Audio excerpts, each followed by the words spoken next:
You're watching Beautiful Homes and Great Estates. Coming up, Beautiful Homes and Great Estates is taking a bite out of the Big Apple to showcase one spectacular property in the heart of Manhattan's Upper East Side. This is one of the most beautiful blocks on the Upper East Side, East 64th Street, right here.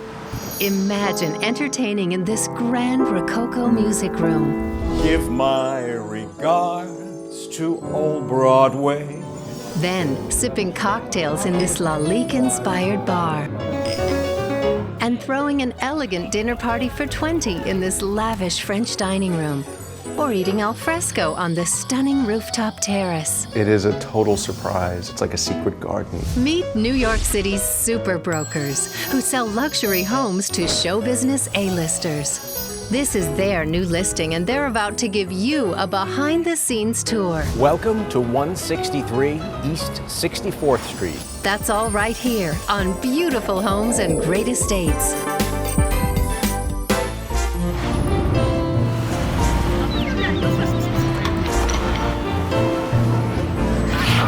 Beautiful Homes and Great Estates is traveling to New York City to showcase one of the country's most prominent properties. This is one of the most beautiful blocks on the Upper East Side, East 64th Street, right here. The Upper East Side is one of the most coveted neighborhoods in all of New York City. It has some of the wealthiest zip codes and the highest priced real estate anywhere in the world, really. I mean, Park Avenue, Fifth Avenue, these blocks right here. It's a magnificent neighborhood and people want to be here. This dashing and dapper duo are internationally recognized movers and shakers when it comes to New York City's luxury real estate market. My name's Tom Postilio with Douglas Elliman Real Estate. And I'm Mickey Conlon from Douglas Elliman Real Estate. If their names sound familiar, it's because they're famous for selling New York. We did that for many years. Well, if you could make it here, you can make it anywhere. Where have I heard that before? Tom and Mickey are the nation's super brokers. We've sold over $1.5 billion worth of real estate in our collective careers. We're ranked among the top 1,000 real estate brokers in the United States and top 75 in New York City. So it's very exciting. Our parents are very proud of us. Welcome to 163 East 64th Street. On the beautiful Upper East Side of New York City. Come on in.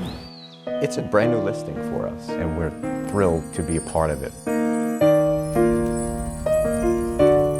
So just within this square block, you have Michael Feinstein around the corner, Spike Lee right down the block, David Rockefeller is on the next block. It's hard to walk down the street and not bump into a familiar face. This grand and elegant townhome is an entertainer's dream come true. The house is approximately 8,000 square feet, and the floor that we're sitting on, this fabulous parlor floor, is over 90 feet. So you can really have quite a soiree here. The owner of the house has had at least 150 people on just this floor alone. 5 bedrooms. 5 bedrooms, 8 bathrooms.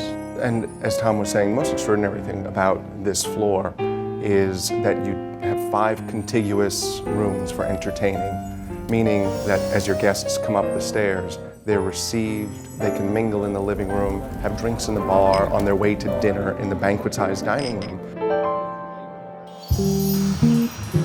It's a privately endowed block association that has historic street lamps. It has some of the most beautiful trees you'll see on a sidewalk outside of Central Park. The architecture is beautiful. As you step back from the house, you notice that extraordinary detail. And there's a snow melt system under the sidewalk in front of the house, so you'd never have to shovel snow. The house was built in 1872, and in 1872, the brownstone style was very popular, though some thought drab. By the turn of the century, the owners of this house undertook a major renovation, most significantly the Neo-Georgian facade that was installed. And at that time and today, it was considered one of the most significant examples of that kind of architecture in the city. Beyond the entrance doors is a grand foyer, made up of an inlaid marble hallway, hand-painted Chinese panels embellish the walls, as a museum-sized sculpture transports visitors over a threshold into a gorgeous sitting area. People get a sixth sense when they walk into a house that they kind of know that this is where they belong. From the moment you walk through the front door, the marble floors, the grand staircase, it gives you a hint of what's to come, but doesn't show you everything.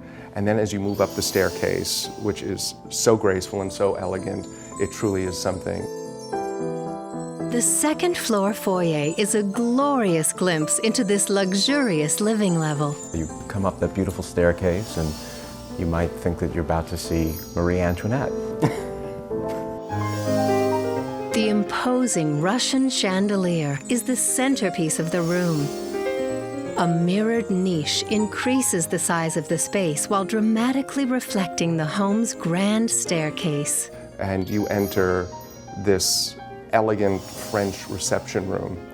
I challenge you to find a handful of places in New York, or perhaps even anywhere else in the world, where you can experience that kind of drama and that kind of glamour.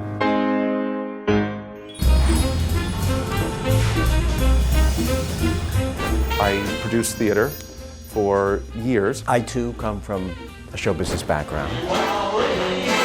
And we've always said that real estate is show business. When you're selling a luxury property, you're setting the stage for a show, a full-on production. There's got to be a piano in the house. Only if it's appropriate do we break into song. We do have to be very mindful of what, what we do being a very serious thing. But if we feel that somebody would be open to that, yeah, we've been known to sing at showings. Give my regards to Broadway. Remember me to Herald Square. This is the living room, but there was a time in America when every living room had a piano. Whisper of how I'm yearning. This room takes us back to the Gilded Age, the romanticism of bringing music into the home.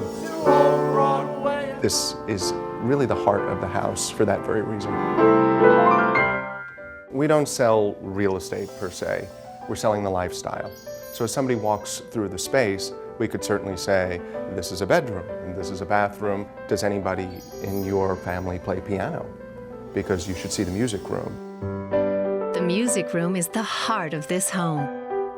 The stunning French-inspired space on the main level is adorned with Rococo period paintings on every wall. This room is larger than a typical studio apartment in New York, and slightly more opulent. Oh yes. This room is very special. The murals were inspired by the Fragonard rooms at the Frick Museum. How appropriate to draw inspiration from a New York cultural icon and bring it home with you. And who do New York's elite enlist when they're trying to sell their home? This dream team, whose celebrity clientele reads like a who's who list. They've become really part of the family, so we work with Joan Collins, Barry Manilow. Did I miss any? Liza Minnelli. Oh, Liza, who left New York. We'll get her back. For more beautiful homes and great estates, go to www.mydestination.tv. Beautiful homes and great estates. We'll be right back after this.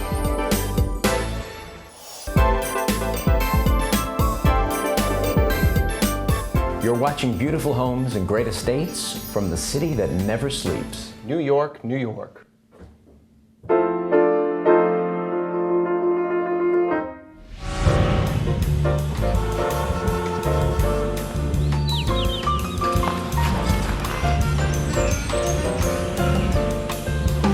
The joy of living in New York for us is that on any given night, we can have multiple invitations to all kinds of fabulous events, whether it's jazz at Lincoln Center or theater, Broadway.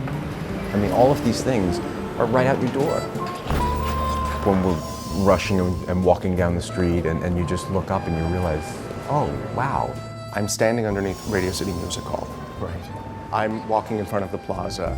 Take in New York, just look up and look at the beautiful architecture, the legendary architects who built this city. And on a nightly basis, the Empire State Building talks back to us because every night it's lit up for something else.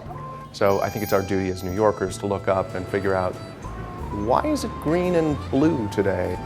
It always signifies something. This Upper East Side home is replete with a decadent custom bar that epitomizes New York City glamour. The bar is a wonderful place to gather right before it's time to sit down to a formal dinner in that beautiful dining room. And it's a wet bar. There's a custom lalique ceiling over the bar, and it's the north wind and the universe. And when you look in the mirror behind the bar, the north wind blows in the other direction. So there's a kinetic sense of movement throughout the house as well. There's something very peaceful about it. A secret staircase leads to the private living quarters and terrace patio on the upper level. Climbing up the back stairs and looking through the window, you can imagine Von Trapp children peering down on their father hosting a bevy of beautifully dressed people. It's a very special feature. Does it serve any true purpose? Of course not, but my goodness, is it romantic. This bar is a throwback to the heyday of cocktail culture, and there's something very civilized about enjoying a cocktail before proceeding into the dining room. We'd like to reenact Bing Crosby and Frank Sinatra in high society at that bar. We've done that.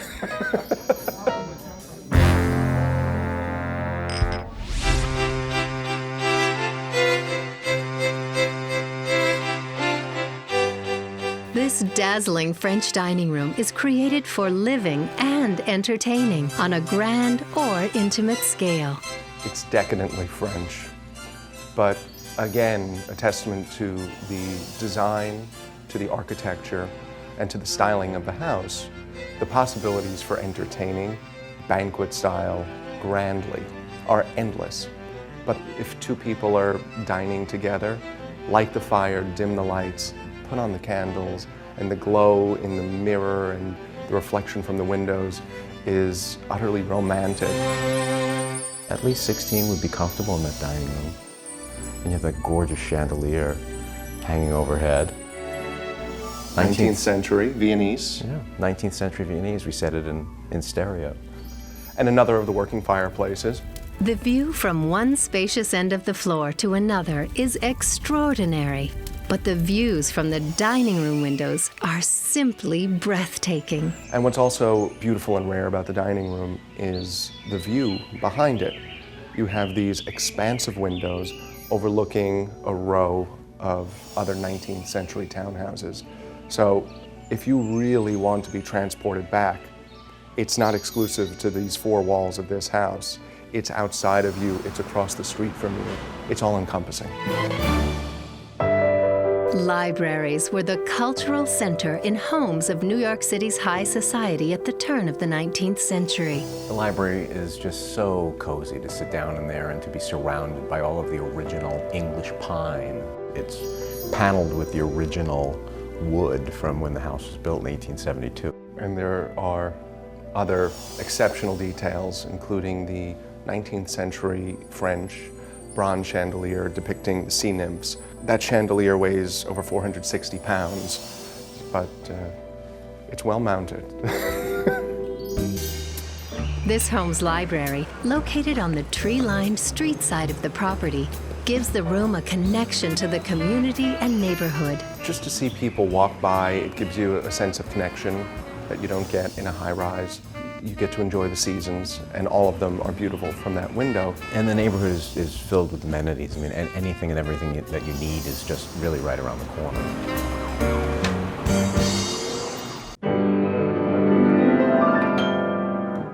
You're watching Beautiful Homes and Great Estates.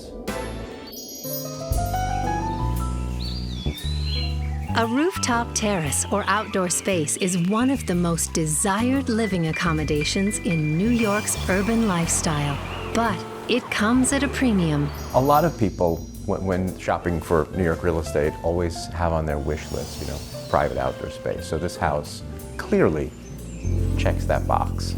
This Manhattan space provides a coveted terrace retreat, its very own Shangri-La. That terrace is just magnificent.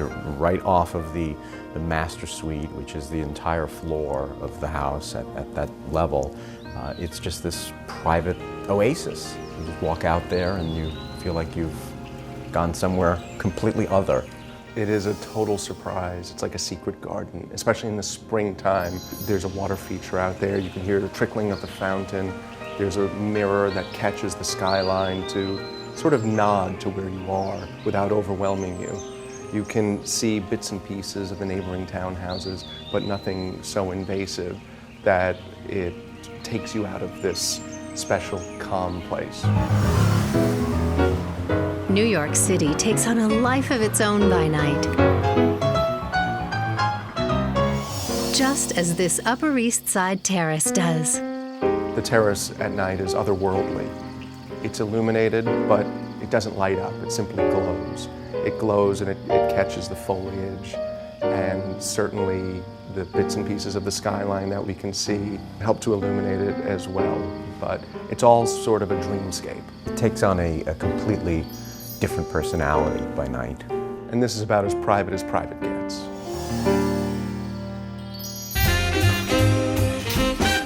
It's been said that elevators put the upper in the Upper East Side. The elevator was installed in 1923. Lifts were a status symbol for this wealthy Manhattan neighborhood. In townhouses in New York, maybe a quarter of them have elevators.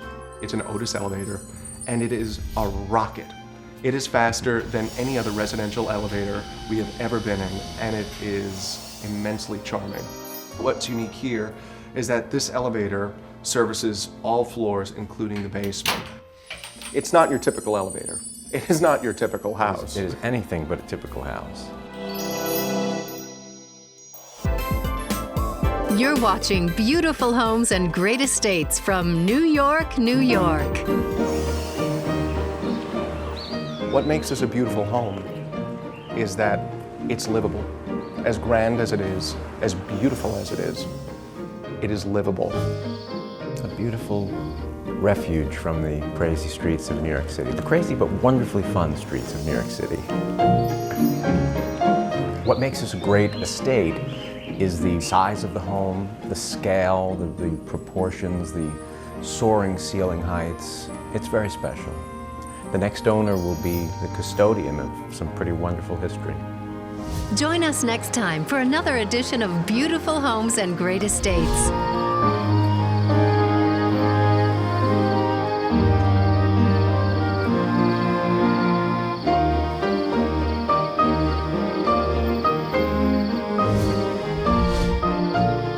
This has been a production of Entertainment Studios.